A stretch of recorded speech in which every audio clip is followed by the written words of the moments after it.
Hello दोस्तों, आपका new study zone में स्वागत है। बिहार शिक्षक एग्जाम के लिए हम हिस्ट्री पढ़ रहे हैं, एससीईआरटी क्लास 6 की। ठीक है। आप सभी को वीडियो अच्छी लगे तो सभी वीडियो को लाइक करें, शेयर करें। चैनल पे नए हैं तो सब्सक्राइब जरूर करिए चैनल को, और कमेंट में जरूर बताइए आपको हमारी वीडियो कैसी लग रही है। कल हमने इसमें क्लास 6 का एक पार्ट पढ़ लिया था। आज ये लास्ट पार्ट होगा क्लास 6 की बुक का।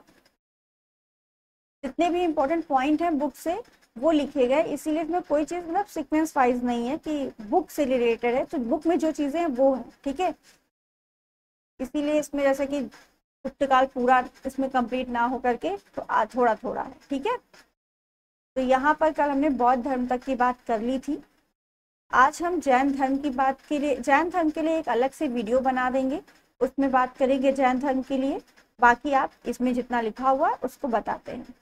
ठीक है। जैन धर्म जिन शब्द से निकला है जिसका अर्थ क्या है, जीतने वाला। तो क्वेश्चन यहाँ से ये है, जैन जो है आपका वो किस शब्द से निकला है, वो जिन शब्द से निकला जिसका अर्थ क्या है, जीतने वाला। जल मंदिर आपका कहाँ है, पावापुरी में है। जो कलिंग है वो वर्तमान में कौन सा राज्य है, उड़ीसा राज्य है। मतलब पहले का जो कलिंग था वही वर्तमान में उड़ीसा राज्य है।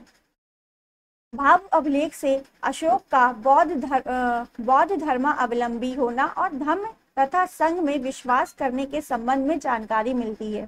तो पूछा जा सकता है किस अभिलेख से ये पता चलता है कि अशोक का बौद्ध धर्म अवलंबी होना जो है किस अभिलेख से पता चलता है। तो भाव अभिलेख से पता चलता है अशोक का बौद्ध धर्म अवलंबी होना। फिर है 1837 ईस्वी में जेम्स प्रिशेप नामक अंग्रेज विद्वान ने सर्वप्रथम रामरी लिपि को पढ़ा। तो अशोक के अभिलेख को सर्वप्रथम किसने पढ़ा था, जेम्स प्रिशेप ने पढ़ा था। 1837 ईस्वी में को पढ़ा था। वो लिपि कौन सी थी, रामरी लिपि में लिखा हुआ पढ़ा था।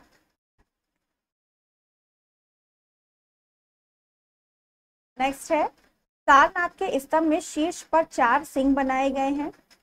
उसके 4 सिंह है, एक पीछे है। ठीक है। 26 जनवरी 1950 को राष्ट्र चिन्ह के रूप में इसे स्वीकार किया गया है। राष्ट्र चिन्ह के बारे में आप सारी चीजें देख लीजिएगा। ठीक है, इंपॉर्टेंट है। इधर आपका गेंडा है, ठीक है, बीच में क्या है, सत्यमेव जयते लिखा हुआ है, तो उसको अच्छे से देख लीजिएगा। ठीक है। 26 जनवरी 1950 को राष्ट्र चिन्ह के रूप में इसे स्वीकार किया गया। अब बात करते हैं सुदर्शन झील के बारे में। तो सुदर्शन झील का निर्माण किसने करवाया था, चंद्रगुप्त मौर्य ने करवाया था। ये गुजरात में स्थित है। इसका पुनर्निर्माण रुद्रदामन ने करवाया था। 300 वर्षों के बाद ये फिर से टूट गया। फिर इसका जीर्णोद्धार जो है स्कंदगुप्त ने करवाया। ठीक है। तो इसमें 3 लोगों ने सुदर्शन झील में योगदान दिया। चंद्रगुप्त मौर्य ने निर्माण किया, पुनर्निर्माण रुद्रदामन ने किया है, और 300 वर्षों बाद ये फिर से टूट गया था तो स्कंदगुप्त ने इसे फिर से बनवाया था। ठीक है। ये हमारा बौद्ध धर्म का है जो हमने कल पढ़ा था। फिर है पुहार। पुहार क्या है आपका, कहाँ पर है, भारत के पश्चिमी तट पर स्थित एक बंदरगाह है। पुहार आपका एक बंदरगाह है जो पश्चिमी तट पर स्थित है। कुषाण शासकों के समय सोने और चांदी के सिक्के जारी किए। किस शासकों के समय सोने और चांदी के सिक्के जारी किए गए हैं, तो कुषाण शासकों के समय पर। दक्षिण भारत के बड़े किसानों को क्या कहा जाता है, वेल्लोल कहा जाता है। छोटे किसानों को उड़वार कहा जाता है। और जिनके पास मतलब भूमि नहीं है, जो दासों की तरह काम करते हैं, उन्हें कैडेसियार या आदिमई भी कहा जाता है। क्लियर। बड़े किसानों को वेल्लोल, छोटे किसानों को उड़वार, और जिनके पास मजदूर जमीन नहीं है यानी दासों को कैडेसियार या आदिमई कहा जाता है।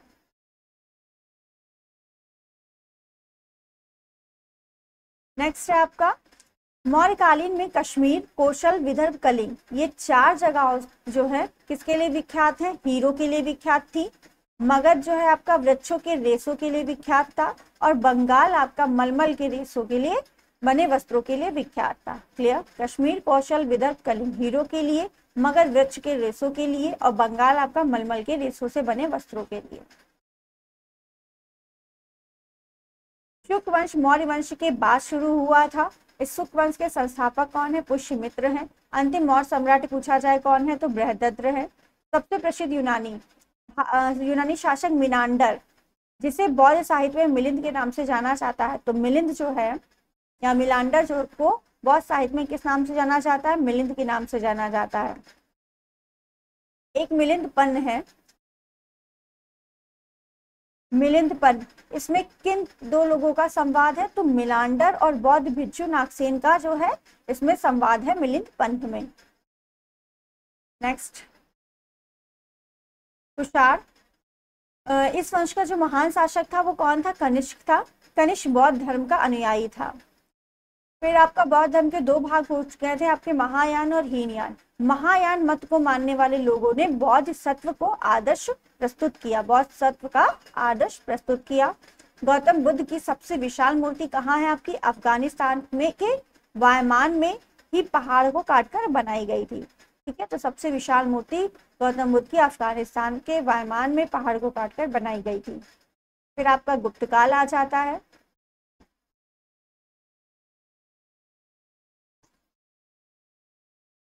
गुप्त काल की बात थोड़ी सी यहाँ पर कर लेते हैं। तो गुप्त काल जो है आपका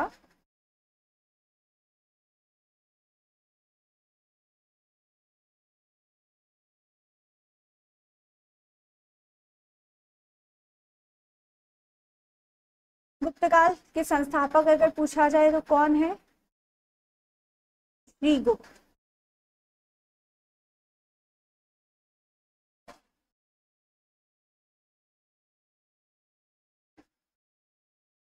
ये भी गलत है, श्री ऐसे ही लिखा जाएगा, श्रीगुप्त। ठीक है, श्रीगुप्त इसके संस्थापक है। अगर वास्तविक संस्थापक पूछा जाए आपसे, वास्तविक, तो वो कौन है आपके? चंद्रगुप्त प्रथम। चंद्रगुप्त प्रथम। ठीक है, तो वास्तविक संस्थापक है आपके चंद्रगुप्त प्रथम। तो सबसे पहले आपके श्रीगुप्त आए, ये आपके 240 से 280 ईसा पूर्व तक रहे। ठीक है, उसके बाद आपके घटोत्कच आए थे, बट इन दोनों का कोई योगदान नहीं था। ठीक है, 280 से 319 ईसा पूर्व तक, लेकिन इन दोनों का कोई भी इसमें योगदान इतना नहीं था। फिर आपके थर्ड आए थे चंद्रगुप्त प्रथम। ठीक है, 319 से 335 ईस्वी तक इनका युग था। गुप्त संवत की पूछा जाए शुरुआत किसने की है? तो चंद्रगुप्त प्रथम ने किया है। और चंद्रगुप्त के जो दरबारी कवि थे वो कौन थे? हरिश्चेड़ थे। ठीक है, इन्होंने गुप्त संवत की शुरुआत की, संवत की शुरुआत, और इनके दरबारी कवि हरिश्चेड़। ठीक है, हरिश्चेड़ थे इनके दरबारी कवि। ठीक है, इतनी बातें इनकी हो गई।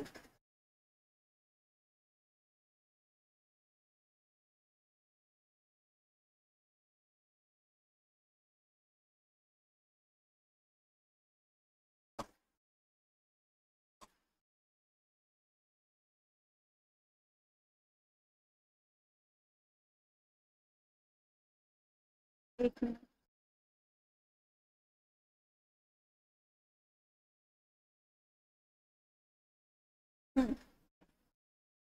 तो गुप्त संवत की शुरुआत चंद्रगुप्त प्रथम ने की, उनके दरबारी कवि हरिश्चेड़ थे। ठीक है,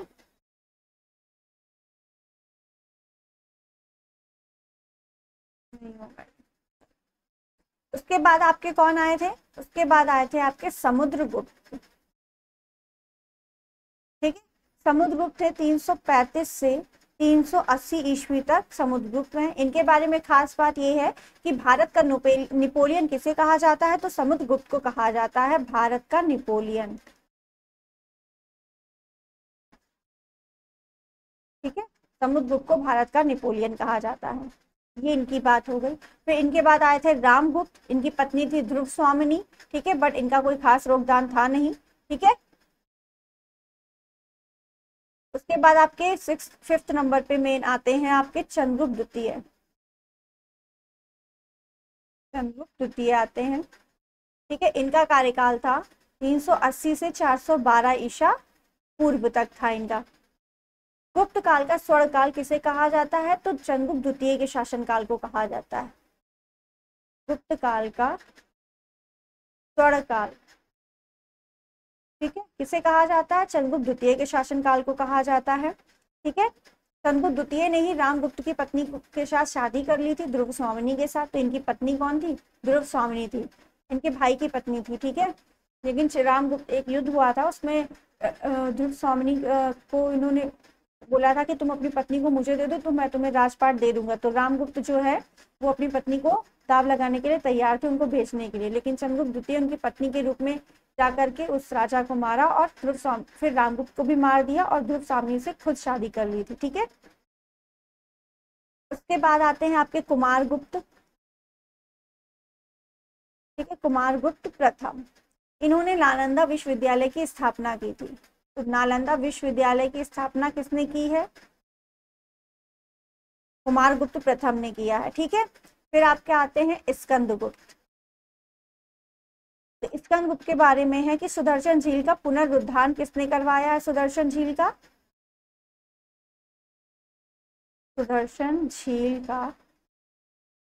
पुनरुद्धार यानी इसका फिर से दोबारा किसने बनवाया था? स्कंदगुप्त ने बनवाया था, ठीक है। ये आपकी हो गई कुमारगुप्त के बारे में, ठीक है, जानकारी। इनका था 455 से 467 ईसा पूर्व तक के था, ठीक है। चांदी के सिक्कों का प्रचलन चंद्रगुप्त द्वितीय के शासन काल में हुआ था। इन्हीं के काल में चांदी के सिक्कों का प्रचलन था और अंतिम शासक यहाँ का विष्णुगुप्त था। ये पूरा गुप्त काल होगा आपका, ठीक है, ठीक है। अब प्रथम हुण शासक जिसने भारत की ओर रुख किया वो कौन था? तोरमान था। पुष्यभूति वंश के संस्थापक आपके प्रभाकर वर्धन थे, ठीक है, प्रभाकर वर्धन थे। और हर्षवर्धन जो है इसके वास्तविक संस्थापक के रूप में जाना जाता है, या फिर हर्षवर्धन इसके महान शासक थे, ठीक है। फिर आपका आता है चालुक्य वंश। चालुक्य वंश के संस्थापक कौन है? तो जय सिंह चालुक्य जो है आपके वो चालुक्य वंश के संस्थापक हैं।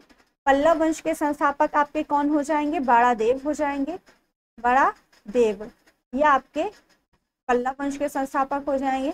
और नालंदा विश्वविद्यालय स्थापना किसने की है? कुमारगुप्त ने करवाया है, ठीक है।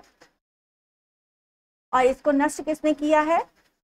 12वीं शताब्दी में आपके ये बख्तियार खिलजी ने इसे नष्ट किया है, ठीक है। बनाया इन्होंने है और नष्ट बख्तियार खिलजी ने किया है।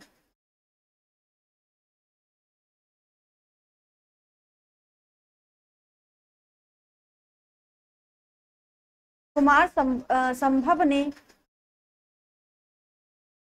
संभवम में शिव पार्वती के प्रेम और प्रणय दृश्यों का वर्णन है। तो किसमें शिव पार्वती के प्रेम का वर्णन है? कुमार संभवम में। प्रयाग प्रतिष्ठित किसकी है? आपकी हरिशेर की है।